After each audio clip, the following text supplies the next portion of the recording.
In today's video, we're going to talk about how to respect people's time. Now, if I want to categorize this topic, it would be part of communication interpersonal skills. Mind you, there are three parts of communication interpersonal skills. Verbal, which is the language, how you speak. Then the second one is non-verbal, which is the body language. And the third one is the relationship management. This topic would be part of the communication interpersonal skills, specifically related to relationship management. And actually, if we want to be more specific, is a cross-cultural relationship management. Because in the US, time is valued greatly. So why do I create this video? The reason is apparently, unfortunately, it has been known that a lot of non-US IMG does not really respect or value time. And how do I know this? I'm going to read out an email from one of the physicians in my network. He offered clinical rotations and we connect together, and then he sent me this email. We have a small administration fee of $600 per student to cover our expenses.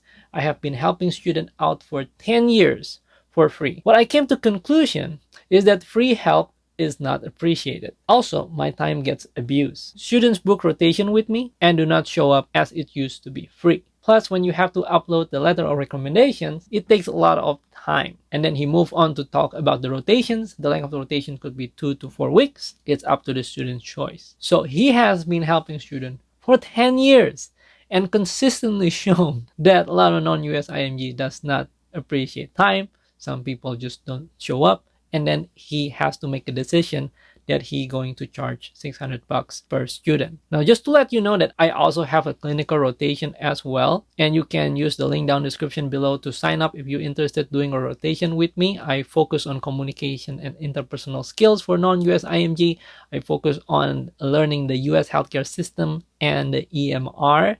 And then once you do the rotation with me, you will have access to my whole physicians network. This is just one of them, where you can do a clinical rotations with the different physicians in inpatient and outpatient settings that I find the people that give an affordable price. Now, get back to the main topic. This also happened to me. I used to provide information about my clinical rotation through Zoom one-on-one meeting, and they can schedule a meeting with me in Calendly. And I would say that it's 50-50. 50% show up and the other 50% does not show up. This has been consistent findings. And if you don't appreciate time, the issue is that it will hurt your professional networking. Now, it's also interesting finding that I noticed if I manage to meet with a non-US IMG that comes on time, they're very respectful. The communication is great. Their body language is great. Everything is just great about them. The people who comes either late or reschedule or not really respecting people's time, they are not so good. It's an interesting finding.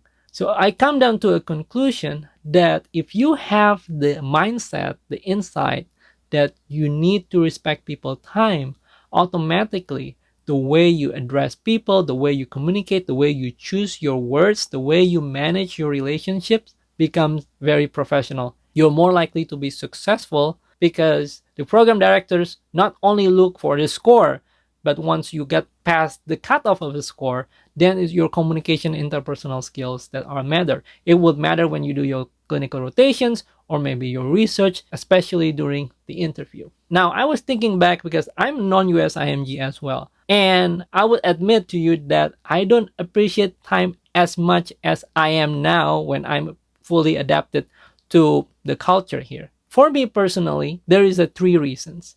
One, when we're younger, we have more time, but no money. Well, some of you probably have money if some of you are lucky, but that is not your money. That is your parents' money. You're not the one that's making that money. So we have a lot of time, but not so much money. So we feel like we have all the time in the world and makes us not really appreciate time that much. The second reason is I think it's just culture.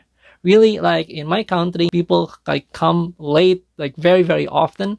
We often call it a rubber clock. Rubber clock because it's flexible. You can come early, you can sometimes come late. It's just a part of the culture. For some reason, it's really a bad culture where people don't appreciate time. The third reason is because in the US, workers are generally paid on an hourly basis. It doesn't matter whether you work as a cashier in Walmart, factory workers or a janitor. They got paid by the hour. So just to give you some idea here, in the US, the national minimum wage rate is around $7 per hour. Some states are higher. In Washington state, minimum wage is around $16 per hour. People work in Walmart typically starts with $12 per hour. If you work a professional job like pharmacist, you may earn up to $60 per hour. So that is why naturally the US people become more time aware. People aware that time is a limited resource. So it's almost as if like every individual now have a price tag of their time. How much your time is worth or valued. For example, if you're a business person, we could try to imagine on the extreme side. Let's say Elon Musk, who is a billionaire.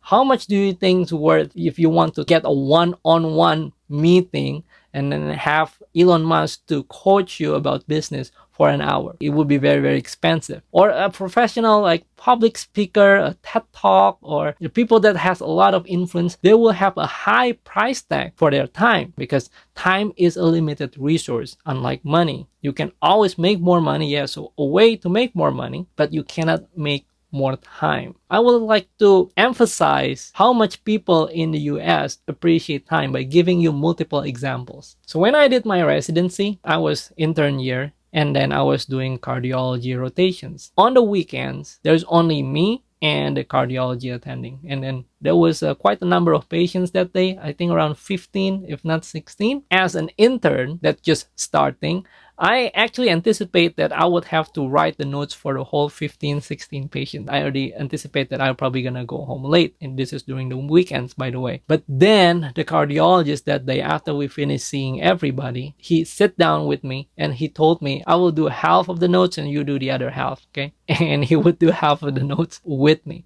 And then actually, interesting thing happened. A nurse came by and then he said, Dr. Akbar, why don't you just let the intern finish all the notes? And then Dr. Akbar said, well, he has a life too, you know. That's what he said. At that time, I was really touched. I almost cried because I don't have this kind of, experience in Indonesia as a medical student. That is an example of how people in the US appreciate someone's time. Even though that is my time, I mean, his time has a higher price tag than my time, right? His cardiologist probably got $300 per hour or probably more.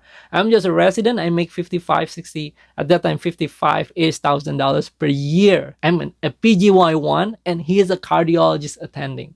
But he still appreciates my time because he sees that I still have a personal life and I still need to live my life, have family.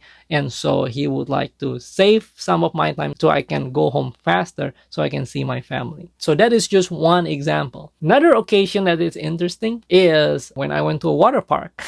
There is an outdoor water park, and then there was an issue. I call it the pizza incident. There's something wrong with the pizza. People like line up complaining, saying, hey, you don't cook this well enough. We need a replacement. There's a lot of people like lining up. They're complaining. And then the guy in charge saying that, well, hold on, ma'am. I mean, give us some time here because you guys are really taking up our time to work this out. And then the ladies complain, saying that, well, you got paid for your time.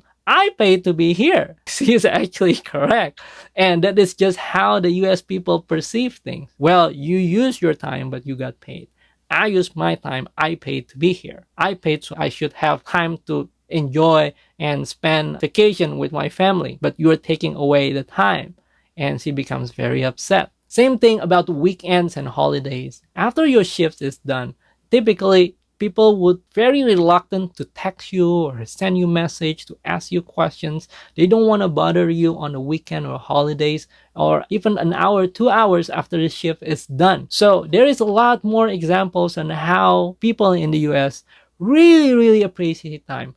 Now, this can become your friend or can become your enemy if you don't appreciate someone's time. An example of how you can make it your friend is if you be punctual. I made a video how to secure strong letter of recommendations. I mentioned about one of the things that is very important to show your professionalism is by being punctual. So if they tell you that you need to come at 7 a.m., you come 6:50. If they tell you that you should go home by 4, and then you can go home a little bit late, like 4 or 5 or 4 or 10. This is actually a very simple thing to do, especially if you're just an observer or especially if you're just a resident. But as an observer, people around you would see this as something impressive. That's amazing because you want to spend more time in the hospital helping your colleagues or whatever. You come early and be punctual. And if you think about it, we want to match, we want to get a good letter of recommendations, and there is no price tag for our time there anyway. You see, we don't have any price tag yet. It's not something impressive, supposedly. It would be impressive if somebody like who typically got paid $300-$400 an hour and willing to spend some time to help someone without being paid. That would be very impressive once you have some form of a price tag. That means he's being generous. But for an observer, that's not something really impressive. But in the US, given their culture of appreciating time, they will still see that you're being diligent, you're being punctual, you're being professional, you're a nice person, like all of these things. Even though it doesn't feel like a big deal, still feels like a big deal for them. So that is part of the US culture about time. But the opposite will also be true. If you are late or if you come home like really early, you make excuses and stuff, then they will be seen very, very negatively. So you want to be very, very careful with that. Now, as a non-US IMG, you try to network professionally. You guys can ask for maybe observership, maybe research, maybe a tips to study. When you do that, when you try to network, remember, you're taking a piece of someone else's time, a limited resource. You might think, well, that's not a lot of time that I took. I mean, it's going to be a very simple question. I just need a simple answer. It's not going to be a big deal, right? Well, don't forget, you don't know how many messages does this attending receive. Just like the attending that I showed the email in the beginning of the video. He have been helping the student for out of 10 years and then his time get abused because there's a lot of people. When you send requests of observerships or research or whatever, you're taking a piece of their time and you don't know how many messages this doctor actually receives. So it will take their time. Just having that understanding and mindset will change everything, the way you approach when you're doing a networking. And just a quick practical tips here. I would recommend you use the word hello because it's the most formal and neutral way instead of dear doctor or hi doctor or hey doctor. That sounds inappropriate.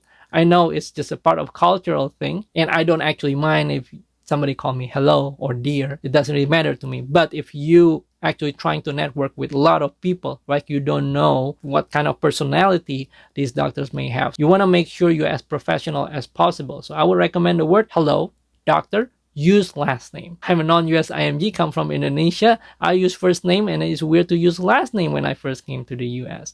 But in the US, a lot of people are culturally adapted. So make sure you use last name. Hello, doctor, last name. And then choose your words carefully. Make sure you're clear of what you want because you want to save their time. Don't make it non-specific. Make it clear. Try to find a way so you can save as much of their time as possible. That way, the message will be curated and becomes more professional. And of course, don't forget to say thank you, appreciate your time. And that becomes way more professional. Be punctual. If there is any meeting that you schedule with your doctors, professors, whoever you network with, make sure you be punctual and be there on time. All of this will help your professional networking. Just having the mindset, awareness that in the US, people has a high time awareness. They appreciate time and time is important. In the US, people respect time. So that's it, the video for today. I hope that is helpful. I hope that will improve your communication and interpersonal skills. I will see you again in the next video for more USMLE and residency matching tips. See you soon.